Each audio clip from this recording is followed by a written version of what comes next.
گفتاری ادبی از سلسله خوانشی بدیعی از روی پوستی داریوش رحیمزاده عشق ناتمام.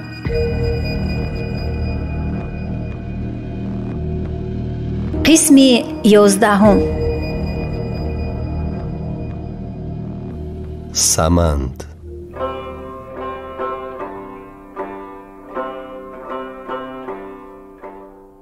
از آن حادثه 5 سال گذشت. ما یک اسب خوب داشتیم. به اهل عائله ما خیلی خدمت کرده بود. اسبی بوزی بود. پدرم از وقتی که صاحب یک دهن نان گشت گاه گاه کوشش بزکشی میکرد. اسبی ما با قوت باشد هم، اما جثه و دست و بازوی پدرم به این گونه زور آزمایی ها برابر نمی آمد. برای همین بزکش های نامی از پدرم اسب را با عاریت گرفته خیلی موفقانه بزکشی می کردند و درآمد آن را با هم می دیدند. اسب با گذشت سین و سال پیر و بیمدار و کسلمند شد. چند بار عذاب نکشد گفته برای کشتن آن پدرم کار تیز کرد. حتی یک مراتب 2-3 جورش را برای یاری دادن به این کار دعوت کرده بود. اما من اولین بار دیدم که مادرم با جرأتانه به پیش اسب کش ها رفته مرا کشید، اما اسب را نه. این جانور اعضای عائله ما است. چقدر خدمت کرده است گفته به زاری آب چشم کرد. پدرم هم این اسب را دوست می داشت. دیدم که خواهش مادرم را به جا آورد. از نیت خود برگشت و بعدتر وقتی سخن درباره این اسب رود دایم تأکید می کرد که اولین بار در عمرش گپ زنک را گرفته است. دیرتر این اسب را به خطیب مسجد ملا مصباح الدین برای ثواب گفته برده داد.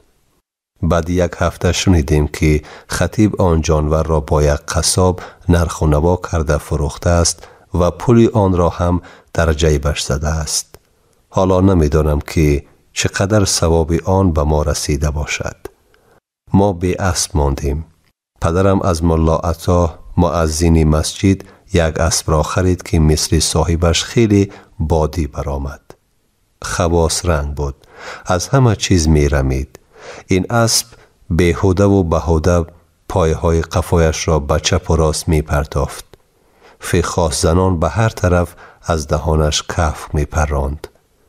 غیر از پدرم و آن هم به زور دیگر یگان کس را به نزدش آمدن نمی ماند. اما او که به خسرت این اسب مجبور طاقت می کرد ما علاج دیگر نداشتیم. از عاقل خالی گاو شاخزن به می گفتیم. پدرم دایما اسب را حقارت داده می گفت. حیوان به صاحبش می رود. خوی صاحبش را می گیرد. افسوس ما این را به نظر نگرفتیم. اکای براتلی چوپان از دهه قربان شهید که ذکرش در بالا رفت تابستانها بز و گوسفندان بایها را پیش کرده برای چرانیدن به شغناب و طویل درم می آورد. دفعه نوبتی هنگامی که رمش از دهه ما می گذشت مثل همیشگی ما را خبر گرفت. پدرم شب او را رفتنی نماند. یک گوسفند را به خاطر مهمانداری رفیقش کشت. برای احترام حق و همسایه ها را دعوت کرده ضیافت آراست. شب مهمان ها که رفتند برای من و او در بالای سرفه خانه جایگاه خواب انداخته. براتلی آشنا، تو از پس مال گشته یگان لحظه آسودگی نداری. اقلا همین شب سرت را در تکسری مان گفته به دوستش مهربانی کرد. اما نیم شب چپرک حولی به شرخ در آمد. اکای براتلی خواب نبوده است یا مثل چوپانان بیدار خواب بوده است. در مهتاب شب جثه پسرش را دیده خواطر گشته سراسیمه‌وار و با هیجان ها نورعلی بچم چی گپ شده است گفته پرسید. آتا بیتل دردی بچه شده است، زایده نمیتواند میمورد گفته جواب داد و چپ سر گشت. اکای براتلی مثل که فهمیدگی باشد وقتی خواب لباسهایش را نکشیده تگی کرپه در آمده بوده است. با یک جهش از جای خسته به بیرون پای پیاده دویده رفت. من پدرم را بیدار کردم. او هم به استحاله به اسبش سوار شده از پس جوره‌اش رهسپار گشت. صبح فهمیدم که اسب را ناعلاج حلال کردند، اما با مشکلات اکای براتلی کوره اسب را نجات داده است و گفته است که در بساطش همین بیتل را داشته است. افسوس خورده است. به کوره نگاه کرده این خیل کوره بزبله را بار اول می بینم. یگان بیتل چنین جانور را تولد کرده نمی تواند، گفته است. سر و بدن بچه اسب را تازه کردند. بعد اکای براتری به دوستش پدر من نگاه کرده. محمدی، من پدر و مادر این کوره را نغز می دانم. بعد با تبسم علاوه کرده است. از اولاد خوب هستند. بهتر نه مال خوب بلکه مال را از اولاد خوب بیابی گفتند. من حال تو را با این اسب مؤذنی جیبوری جزمی دیدم. از بحر آن گذر. بگیر همین کره اسب را. پاک و بهیل به تو بخشیدم. نصیبت کند. در 6 ماه اسب می شود. دستگیرت می شود. دیگر پدری مرا گبزنی هم نمانده است. صبح یک عرابه را کرا کرده با دست بچهش کوره را به خانه ما روان کرد. در حقیقت این کوره در 6 ماه اسب شد.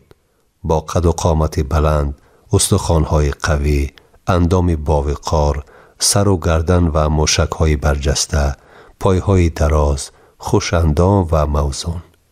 چشم‌های کلان کلان و از خردی یک نگاه معنیدارانه عجیب داشت. تیز با اهل عائله ما انس گرفت. پدرم می گفت که این بچه اسب را نه تنها اولادش بلکه صاحبش هم آدمی خوب است و نام آن را سمن گذاشت. ما گاو و مالدار بودیم. بچه اسب از خردی در کوه و صحرا با ما بود. گمان می کردیم از بعضی آدم ها با عقل تر است. اگر با آواز بلند نامش را می گرفتیم دویده پیش ما می آمد. سمن نیت و مقصد خود را با نگاه، با صداهای مخصوص، 2 پای پیش، گوشها و دم و شکلگیری قامتش خیلی خوب می فهماند. اگر به کسی نزدیک می شد او را با نازکی خاص اما نمایشکارانه بوی می کشید و گویا به یگان خلاصه آمده باشد زود خود را قفا می گرفت. اگر یک شبانه روز به ایم و جو هم می ماند، برخلاف اسب مؤذنی جیبوری جزمی هرگز به آخر گاو و گوسفندان سر نمی خلاند. با وقار انتظار حق حلال خود می ایستاد. از هر یک حرکت او ما منطق می جستیم که درست می برآمد. عجیب آن بود که از خردی ما آن را نمی بستیم. خود اسب هم هرگز از در خانه ما دور نمی گشت. چون سین و سالش را گرفت با قد و قامت، عظیم جثگی، چالاکی و قوت و قدرت یک منبع درآمد عائله ما گشت. در تمام پایگاه ها جای اول را می گرفت. در معرکه های بزکشی پیش صف بود.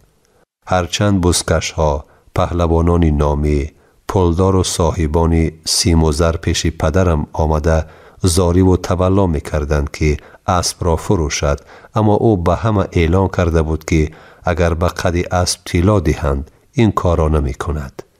مردم از این جهت خاطر جمع شده فقط به سمن نگاه کرده حسد می بردند. زندگی این اسب هم در دایره اخلاق طبیعی بود.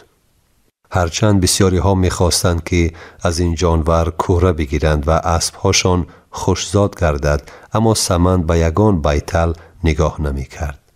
در سرگه دهه ما حاتمبای گفتنی مردی به دولت اما سخاوت پیش از زندگی می کرد که اسب باز بود. زیاده از 500 اسب داشت. یگانه جایی که سمن گاه گاه از ما ناپرسیده می رفت همین گله حاتمبای بود. در بین سیله اسبا او بیتل دوست داشته‌اش را می شناخت. هیچ وقت خطا نمی کرد. من یک بار از دور این منظره عجیب را تماشا کردم. سمن به گله اسبا نزدیک می شد. کمی ایستاده گوشهایش را سیخ کرده به گله نگاه می کرد. بعد با وقار مثل اسب جنگی با سری بلند با متانتی به خود خاص از بین 10 ها 100 ها اسب بیتل یگانه دوست داشته‌اش را پیدا می کرد. چون به آن اسب نزدیک می شد اول آرام می گرفت. به بیتل با مهربانی می نگریست. گویا باور نمی کرد که این همان بیتل دوست داشته‌اش هست یا نه. آن را با محبت خاص بوی می کشید. چون اعتماد قوی پیدا می کرد که همان دوست انتخاب کرده خودش است و با قول و قسم پاکی و وفاداری خود را نسبت به سمند نگاه داشته است، با او جفت می شد. پدر من هم چند مراتب از حاتم بای التماس کرده بود که آن بیتل را به او فروشد. اما حاتم بای راضی نمی شد، چون که فایده می دید. به خاطر پدرش کره آن اسب خیلی گران قیمت می افتاد. حاتم از آن فایده بی برکش می دید. پدرم می گفت که اسب ها نزدیک را می بینند، اما دورتر از 500 متر را دیدن نمی توانند. اما سمن نه تنها 4 اطراف خود، حتی قفا، بلکه دوری دو را هم می دید. آوازهای را می شنید که هرگز انسان به شنیدن آن قادر نبود. با افتخار تأکید می کرد که اسب تحفه کرده براتلی دوستش خاطره نهایت خوب دارد. اگر به جای آن را ببرید چند سال هم گذرد، در بازگشت در شب تاریک بر راهنمایی نیاز ندارد. سمند خودش راه را پیدا می کند، صاحبش را تا به منزل می رساند. این لحظه ای که درباره اسب اندیشه راندم برایم عبرت آموز بود. فکر کردم که اگر من از زندگی چیزی را آموخته نتوانسته باشم، حداقل از همین اسب باید آموزم. آخر غیر از او دیگر نمونه در زندگی از نو آغاز شده نداشتم. خرامان من گرچند ماهی تمام را می ماند، اما در نظرم هنوز در زندگی خیلی ناز پرورده و ناآموخته می نمود. سمند از آب نوشیده‌اش قناعتمند بود. تشنگیش را شکسته باشد هم بار دیگر به چشم تعظیم کرده 2-3 قرت دیگر هم نوشید. از نگاهش پی بردم که آماده فرمان است و ما به جا و پای خود برگشتیم.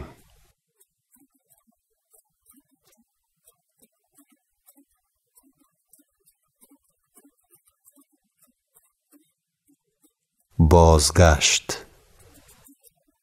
این لحظه کوتاهی که من از خرامان دور با سمند یک جا بودیم مرا اندک به خود آورد. چون بازگشتیم خرامان با شکایت عشوه آمیز: این قدر دیر کردید. دل مرا در این جنگل انبوه وهم زیر کرد. گفت و سوی من میل نمود. من اسب را دورتر بالای سبزه دمیده ماندم. دیدم که سمند با شوق به چریدن سبزه های نرم سر کرد، مثل صیادی که آخران امکانی از دست ندادن صید را دارد. به خرامان نزدیک شدم. احساس میکردم که دیگر او هم به من نمیتواند زیستن و هر زمان میلی به من وصل شدن را دارد. هرچی توانستم خرامان را نوازش کردم. شکر کردم که اگر باخت نبود، بدبختی و گریزگی آن را به من داد. دستم به زلف مشکسان دوست دارم و چشمم به جمال، خنده بی ملال و دلکشای او رسید. واقعا با وصال خرامان گمان میکردم که شور شراب عشق او دیگر همان وقت از سر من می رود اگر جانم تن مرا سر بدهد. اما هر زمان خود را به دست می گرفتم. از چشمان خرامان احساس کردم که سخت خسته شده است. خود من هم به اختیار خستگی و بیخوابی خود را حس کردم. چون سفر ما در پیش بود، خرامان را به اندک استراحت کردن وادار نمودم. او را خواباندم و جامه پختگین خود را بالایش پوشانیدم که خنک نخورد. خرامان بیا با هم گفته مرا هم مایل به دمگیری کرد.